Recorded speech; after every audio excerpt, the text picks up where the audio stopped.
Okay, as you can see, I have a well-shuffled deck of cards. In fact, we'll go ahead and mix the cards further. Okay. Now for this, I'm going to use 13 random cards here. Okay, there we go. That's probably enough there. So I'll just deal 13 random cards. In fact, we can pull from different parts of the deck. See, 3, 4, 5, 6, 7, 8, 9, 10, 11, 12, 13. Okay, very good. Now, we need to personalize this effect by having you choose a random number between, let's say, lucky 7 and unlucky 13. And it is a free choice. So what number would you like to go with? You just want 7? Okay, that's fine. So what I'm going to do is I'm going to apply a very powerful principle in card magic. It's called third time's a charm. So how it works is you've chosen 7 as your special number. So I'm going to deal out 1, 2, 3, 4, 5, 6, 7 once. And then we'll do it a second time. 1, 2, 3, 4, 5, 6, 7. And then third time's a charm. 1, 2, 3, 4, 5, 6, 7. Okay. So that was completely decided by the random number you chose between 7 and 13. Okay? Now, in an effort to mix the cards further, I'm going to perform the under-down shuffle, or the under-down deal, as it's sometimes referred to. Okay? So you're just doing under, down, until all of the cards have been moved from your hand to the table. Okay? And now I need you to make some additional random choices. I'm going to Klondike and discard a certain number of pairs of cards, and we'll keep the rest. But you decide. So do you want me to discard 1 pair, 2 pairs, or 3 pairs? You want 3 pairs discarded? Okay, that's fine. So I'll take the top and bottom. This is the Klondike shuffle. Taking the top and bottom off is 1. So that's 1 pair, 2, 3. So you say get rid of those. And then we'll just finish Klondike shuffling the remainder of the cards. Okay. And now we'll perform our under-down, second time here. Okay.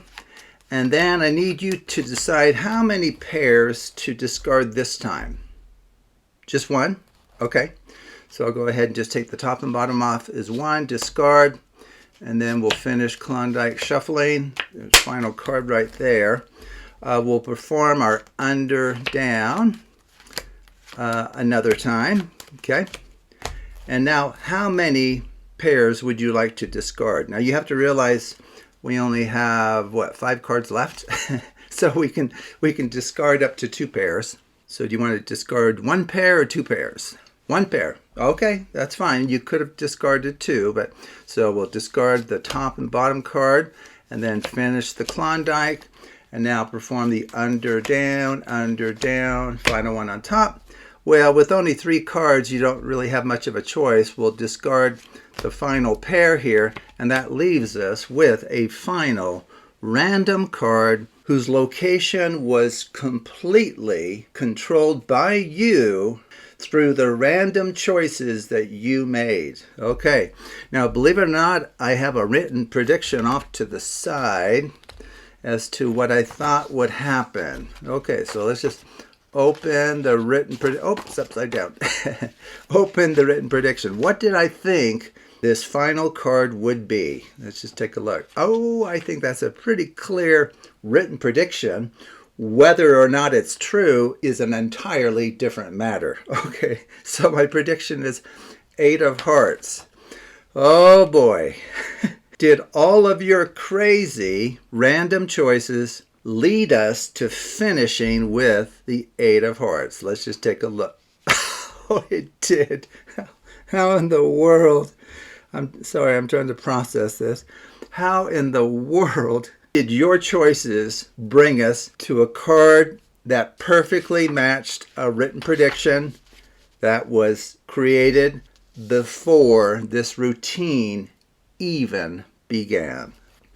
Okay, so how I actually began is I began with the kind of prediction card on top, and then you just have to preserve it through any number of riffle shuffles. That wasn't a very good riffle shuffle, but so you just need to make sure that the right-hand card here, at least the top card, falls last. Okay, so that's all you're doing. Okay, so like that. Okay, and then we dealt out 13 cards for 5, 6, 7, 8, 9, 10, 11, 12, 13. And so, of course, our prediction cards at the bottom, right? So I began with a principle found in a wonderful book that I highly recommend that all of you pick up. Anyone interested in mathematical card magic, and I'll add a link and information about that book in the description below. But the principle taught in that book is the following: that if you have a packet of cards and you count out 50% or more of the cards to the table, drop the rest on top, and do that 3 times, it brings the original bottom card to the top. Okay? Now, I referred to it as the 3rd time's a charm principle. Okay, that's just my framing of what's going on because you're repeating the same actions 3 times. But anyway, that will bring this card to the top. So 50% or more of these cards would be 7 through 13. So that's why I gave you that range. You chose 7, I believe. And then if you do that 3 times, it brings that card to the top. Now, once it's on top, I did an under-down deal. Well, for an odd-sized packet, the under-down deal will actually move this card to the very middle position, the 7th position. Okay? Now, once there, the Klondike Shuffle, which takes a card from the top and the bottom, will eventually bring that middle card to the top. Okay, so if it's sitting here in the 7th position, like right there, and if you remember, I gave you an option of 1, 2, or 3 discarding of pairs. So you just discard maybe 2 pairs, and then Klondike the rest. It will bring that middle card, the 8 of hearts, to the top, and now you just repeat those steps. The under-down will move it to the middle position. Okay. Now you have to realize once it's in the middle position, it's essentially protected from this Klondike discarding of cards because it's the final odd card out. Okay, so if we Klondike, get rid of the top and bottom again, or even 2 sets, and still in the middle, and then you finish Klondiking the remaining cards, brings it to the top, perform the under-down again. In fact, I'm giving you all of the steps here and why it's working. And so you can continue to do this. It leaves the predicted card safely in the middle. It will never be discarded.